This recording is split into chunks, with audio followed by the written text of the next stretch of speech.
Let's bring in Hollywood divorce attorney David Glass for more on this. David? People going through divorces are going through some of the hardest times of their lives, and a lot of what they're going through is emotional. And in any divorce, there's a huge sense of loss, and loss of relationship, of money, some friends.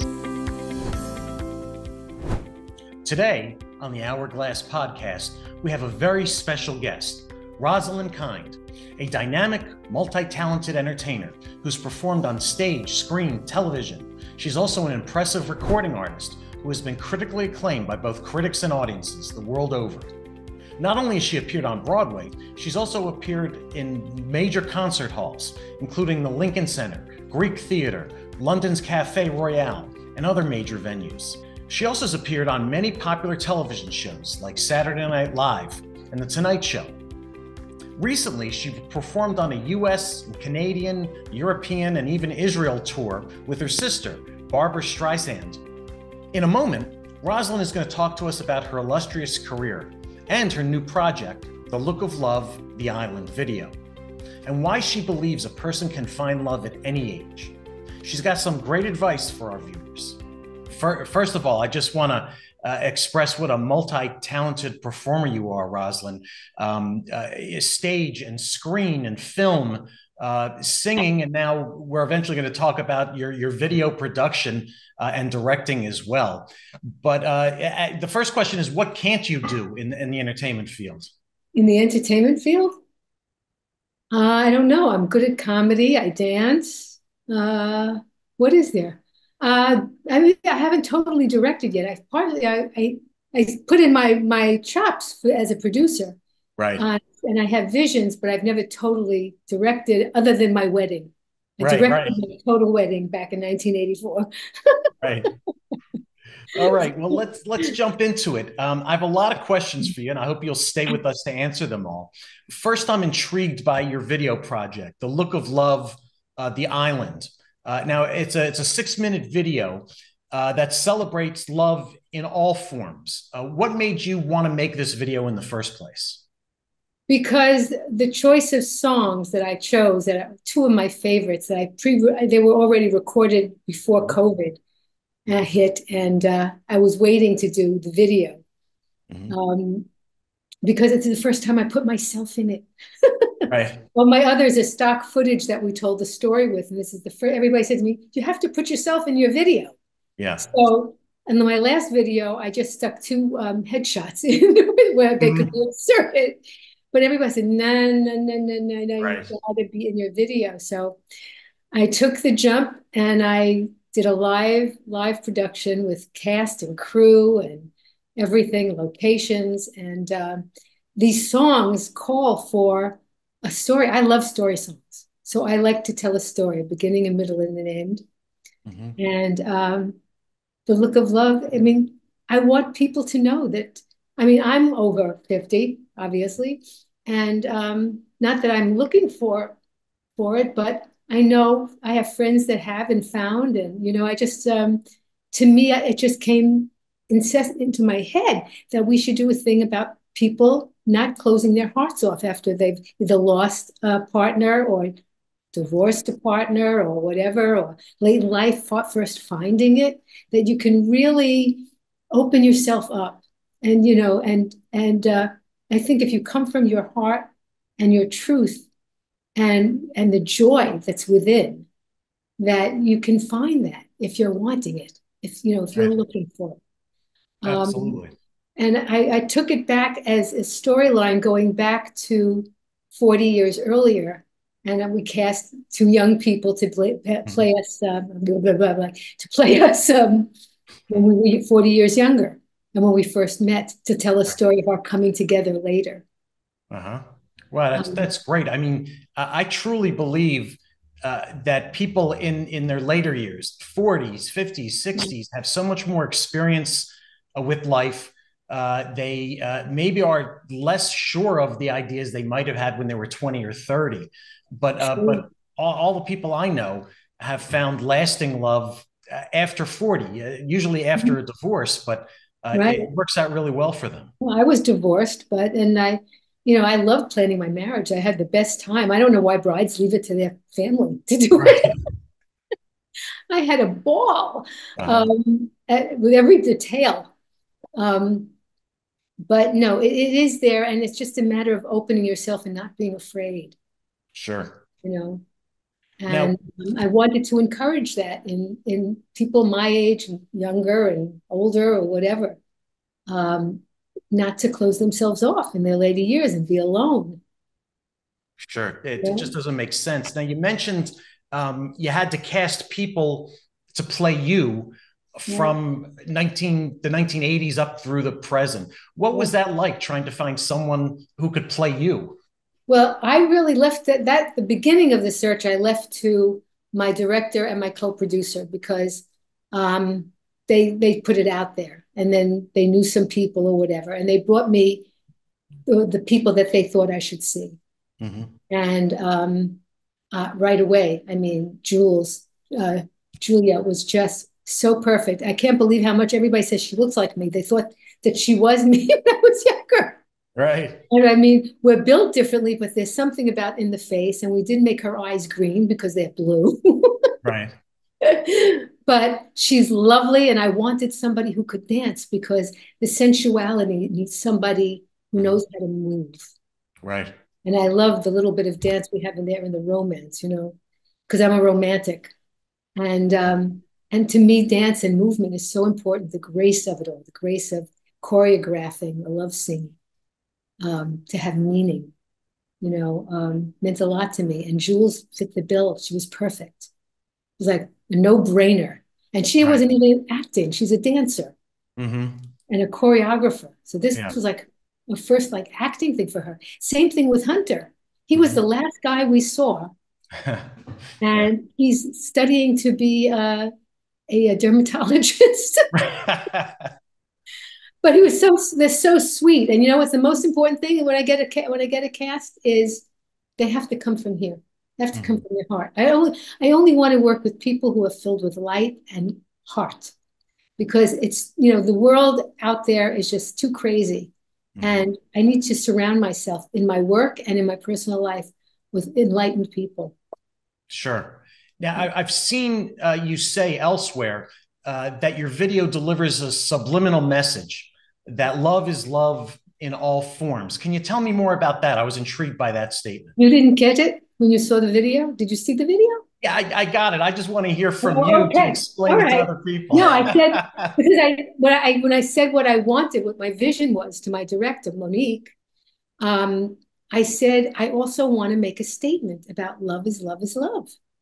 And we had this great cafe scene, Hmm. perfect, with tables of couples intermingled, whatever, having, looking at each other with love Yeah, and, and acting. And that to me was a subliminal message that love is love and you should be allowed to love whoever you want. absolutely.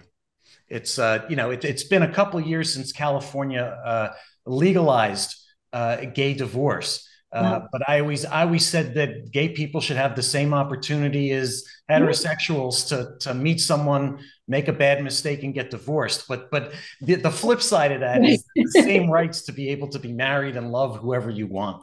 Exactly. I mean, I don't think that's the place for government to go into.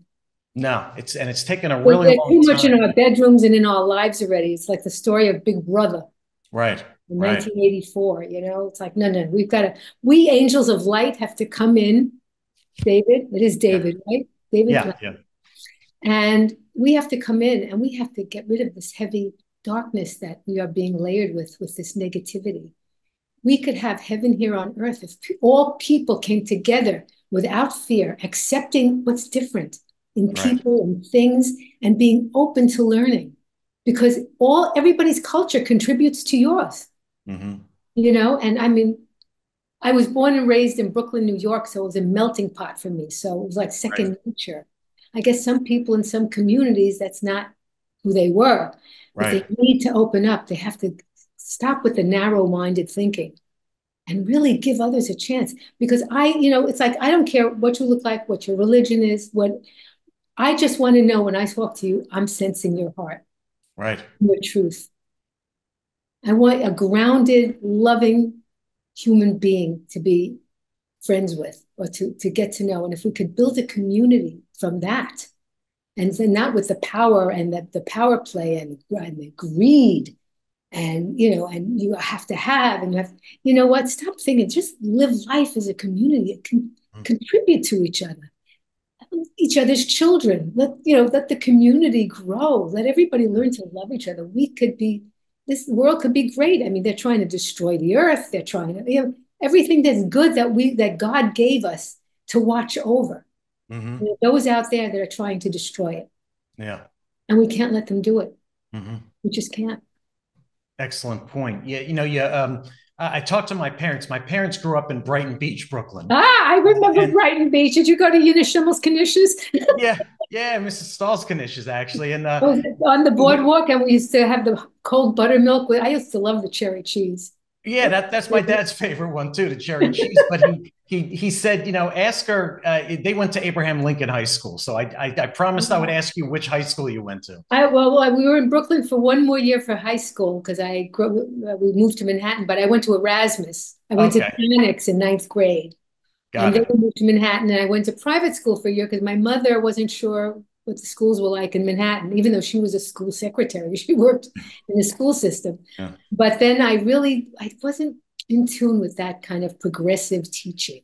And I wasn't comfortable. So I transferred to Julia Richmond for my 11th and 12th grade. Great. All right.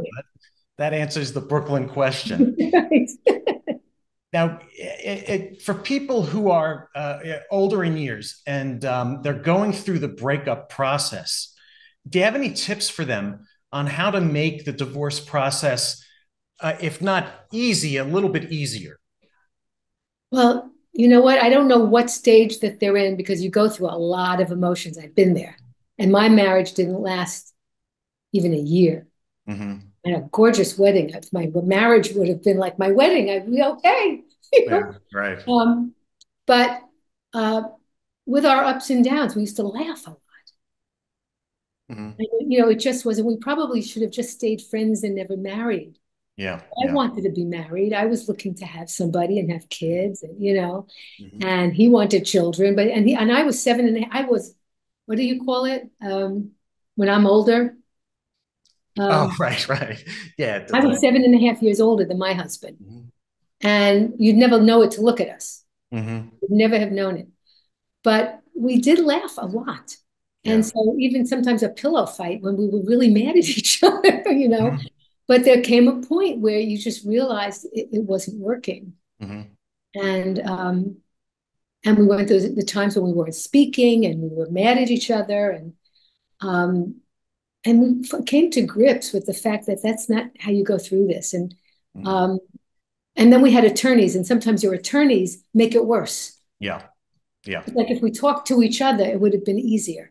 So I advise people to talk to each other and not get attorneys involved because you can settle all those things in a nice way if you really care about each other. It just didn't work. Didn't work. You need to go move on with your life. And that's after trying to make it work. You just don't get up and leave. You try to see if it can be done. If you're a loving person, that's what you do. Right.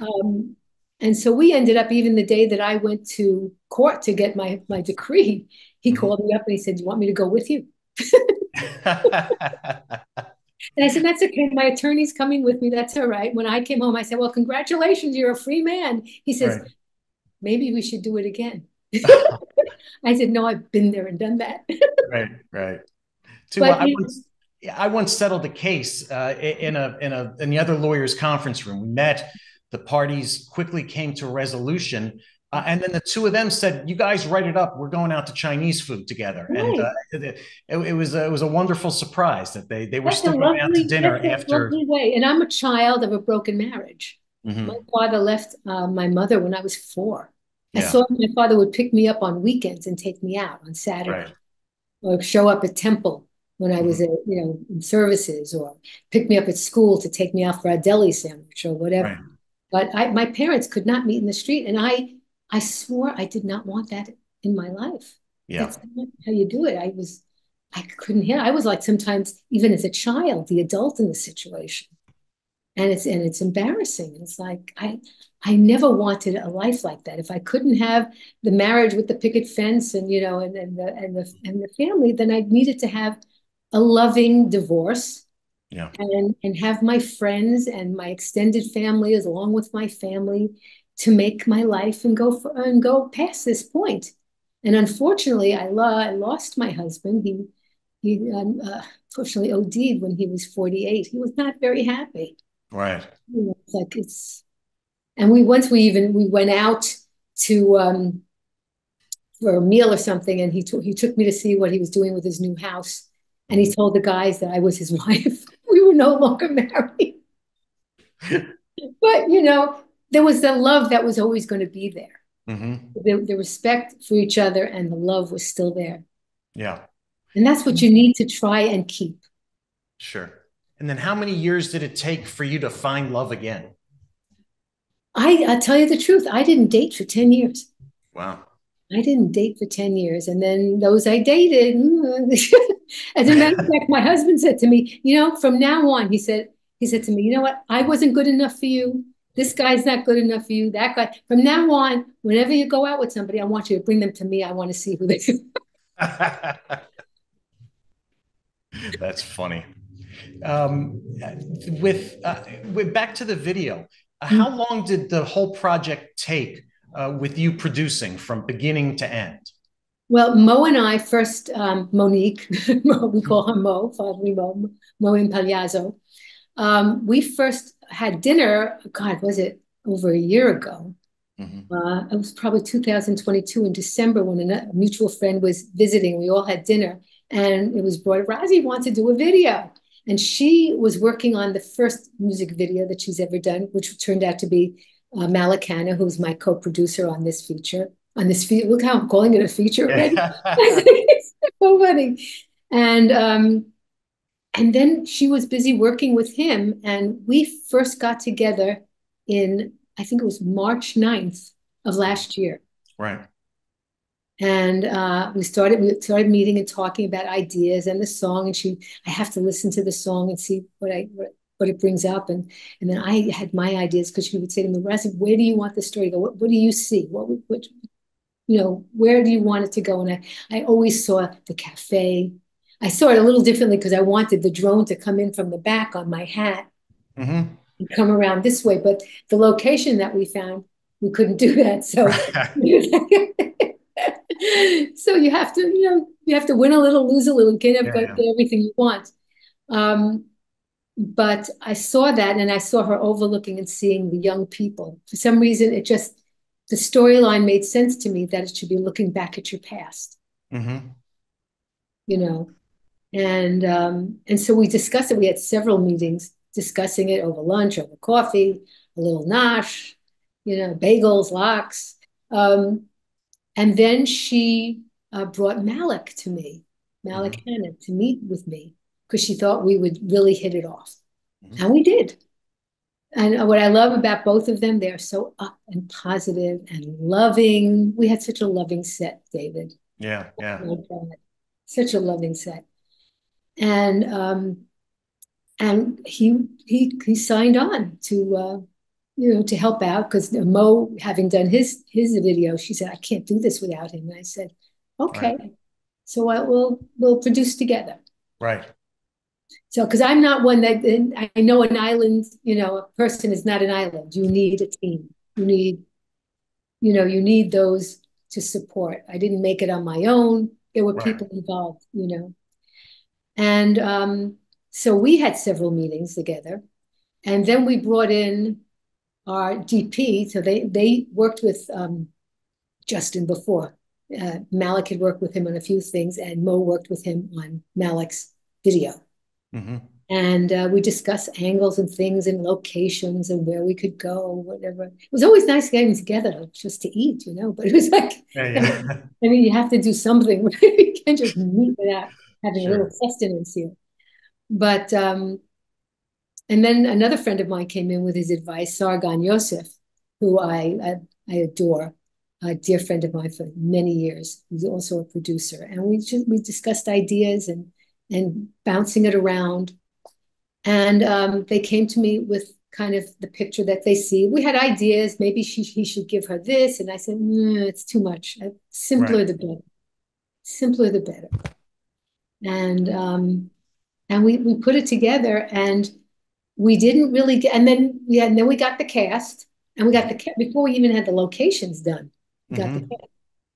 And hunting for the locations was but we ended up, our first day of shooting was at my nephew Jason's friend's house. He was gracious to loan us his house to film the indoor scenes.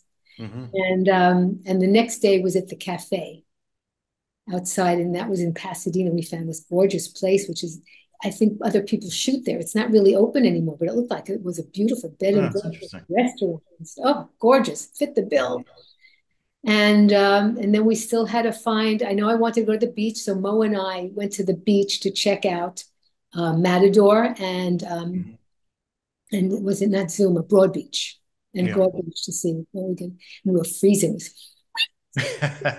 The day we shot, we actually got a little warm spell for the kids, but once I shot with the sun going down, I was freezing with my feet in the cold sand. I was dying. Wow. But so we did that, and we came up with that, and we had several ideas for what should we do the concert part on a stage? Should we do it in a studio with a scrim? What should we do? And we ended up, we found this fabulous place in the Valley, a brand new studio. So we filmed on a stage, backlit in a black box. Lit in blue. And it worked beautifully. So we filmed 2 days in November before Thanksgiving, and we finished up on December 4th and 6th, I believe. We did the last 2 scenes. We did the beach, and then we did the concert. Right. So I mean, it took less than a year once you started having your meetings. Right. And then we had to edit it, which Justin did the first edit, and then we saw it all and colorize. And we needed to get it ready because we thought it would be perfect for Valentine's Day. Right. And I understand you had a chance encounter at one of the locations where you ran into your friend Pierce Brosnan. I guess I was focused into my space to perform the song, and then Malik saw, oh my God, there's Pierce Brosnan. There's Pierce. Oh my God. I said, Pierce? Where's Pierce? Where's Pierce? Oh my God. I went, Pierce, you know? And he turned around, and he couldn't have been lovelier. I mean, he worked with my sister on her film. I sat next to him at one of her group concerts where she was trying out the material before she went on one of her concerts. And he was sitting next to me. That's when I met him. Sweetheart, an absolute sweetheart. And he took pictures, and the kids were all delighted to meet him. They were just taken aback, and he couldn't have been more generous and more giving and just adorable. Well, lovely man. Lovely man. Great added bonus for a filming day. Right. Yeah. Made everybody happy. Now, do you think your perspective on romantic love has changed over the years? And if it has, how has it changed? I don't know if it has. As a child, I was always romantic. My favorite movies were biblical and romance. Right. Romantic comedies, serious romance. I love them. I would lose myself in those stories, and I would create dances to the music. And if there was title songs, I would sing them in the mirror, like you would do like I did with theater. So I was always a romantic, even with my marriage. And, I saw things that obviously we did not attain, but I never lost hope for it. I think there's something wonderful, you can live through somebody else's movie. I mean, you put yourself in there, and it awakens certain things in me as a woman, So I don't know that I've changed. I'm just more, because of my own experiences and who I've met, I'm more careful. Right. Because of who I am. And but I have it's an open door there. If there's somebody wonderful, it's got to be the right person. It's got to be somebody that's not going to take from my life, but contribute to it. and let Yeah, me yeah. fly my wings. And I like funny, and I like a great conversationalist, Hmm. and loving a loving heart. Sure. Now, so I understand you recently toured with your sister Barbara Streisand in both the U.S. and Streisand, like sand on a beach. What did I say? Streisand? Streisand. It's not, yeah, it's not Uh-oh. pronounced like a Z. Yeah, Oh, Streisand. Streisand. Oh my gosh. All right, let me start that over. I know you recently toured with your sister Barbara Streisand. Uh, No, sand. I said it Sand. wrong again. Yes, sand. Just look at Streisand. sand. Streisand. Streisand. That's Okay. it. I know you recently toured with your sister Barbara Streisand in both the U.S. and Canada. Would you share with our audience what that was like for you, for the two of you to perform in the same concerts? Well, I was like a surprise guest on the concert. Hmm. We duetted, but we also did Europe and Israel. Oh, wow. Europe and Israel the following year. So it was marvelous. I mean, other than singing with my sister as a kid and doing things like with a tape recorder, when she taught me how to harmonize, which I still am not good at, Yeah. the melody line, Mhm. Um, it was phenomenal. I waited a long time, but I really realized I can't expect to be handed that. I was never looking to be handed anything. I had to make my own mark in the world, Yeah. and to some extent, at least, to and then when, so I never asked. I never, until I was very happy in my genre, which is not her genre, but it's a Right. good one. It's a good way where I can relate to my audience and everything. And this was the first time I was singing in front of 20,000. The biggest audience I had sung in front of before was like 12,000 at Wow. Pikes Peak Turf Club Hmm. in Colorado with Bob Hope. May he Yeah. rest in peace. And then Danny Thomas came in because Bob had lost two brothers that week, and so he had to Wow. go. That was the biggest audience I sang to. My sister was like 20,000. Right. But it was so great. The rafters, that Roslyn, I think the audience was thrilled to see us together. Yeah. They Yeah. waited. Well, everybody always asks. So we duetted, and it was fun. I had a lot of fun. And not only were we on stage together, but, traveling together on the Mhm. plane. And if we had a day off, if we went shopping, looking at antiques, or we went to the theater or a movie, or just hanging. Yeah. And it was just marvelous. Just, loving. Because, when you're on the road alone, it gets lonely. I mean, Sure. sometimes you even have, your musical director and stuff, but you're not always together all the time. Yeah. Yeah. So it can get lonely, Yeah. especially if you're day to day on a road, like a car trip that I once did, where you fly into a city and then you rent a car and you travel through states, and then you get back on a plane, go home, do your laundry, and come back. Yeah. Yeah. So, so that was it was just wonderful, and everybody on the team was great. We had a full Mhm. team, and my nephew was with it. He sang he had a solo because that was his first time, Oh, wow.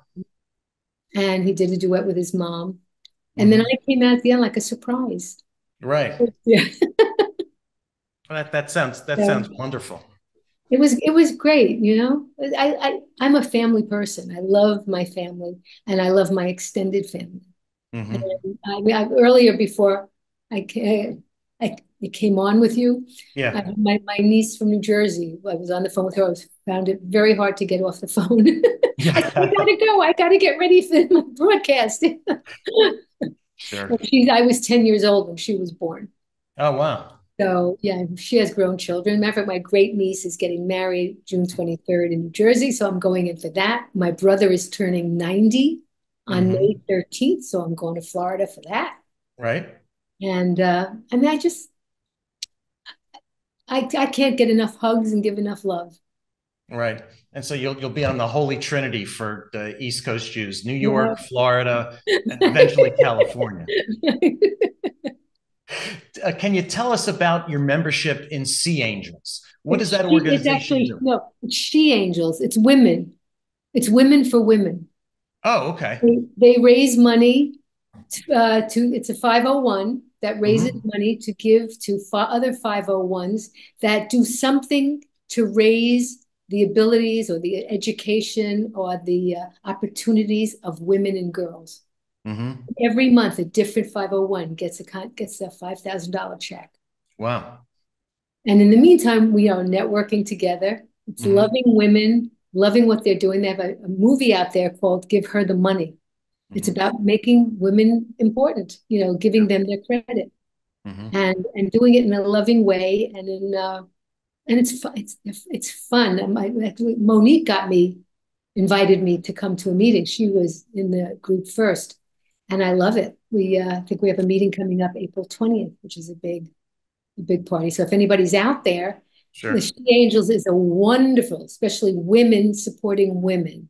It's needed in so many areas. Girls got to give girls credit. Absolutely. It's women's sport. We just came off a big weekend. Right. Oh, yes. Sports. South Carolina.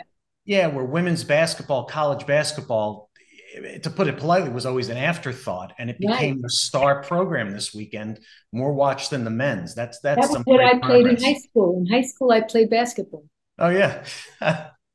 All right. So what's next on your schedule in the way of projects? Oh my gosh. Right now I'm working on a song with Malik to do as a duet that was written for us by a friend of his, Jeff Stopler in the East Coast. And I got my record producer, Stefan Oberhoff, involved. So they're finishing up the song, and we're like working it out vocally and putting it together so that we can record it. And it's also about coming together. All my music in 1984, when I was regressed, I had my whole path changed. The reasons for my being out here and wanting to touch people's lives is to bring hearts together. Yeah. Through through the process, I found what my purpose was. And it was, my God, you're a healer. And another medium told me the same thing. She didn't know who I was. She said, the hair on the back of my head is standing up. She said, you're a healer.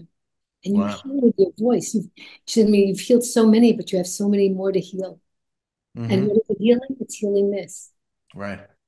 So this is my purpose. So all my music and my messages are all about love and loving each other and coming to understanding, having compassion, being kind. And I want to create a show that's a bigger show than the one I do. So eventually come to the bigger stage, all about the kindness and the compassion coming together. And you can do it with popular songs too, because like The Look of Love, I used 2 big songs from the 70s and it had my message. Yeah. Well, and new material too. So that's what I'm doing there. And I'm trying to work on that show. And we just did a fundraiser here the other day for Billy Barnes Foundation, which is supporting kids learning to act and to be in theater. And so many, the women on this bill and the men, everybody was so phenomenal. Some of them have worked or been written for by Billy. He did all the Laugh-In special material and everything. It was a lovely afternoon, a great audience, and I was thrilled to be a part of it. Anything I can do to help, bring people together. It was such a loving room. That's what I love. Sure. Well, there's no better way to sum up than your career, your life, is bringing people together, making sure their hearts are open, expressing their love in any way they want. It's been a pleasure talking to you today. And, thank you, David. And I know our viewers are going to love this episode. Thank you. Thank you so much.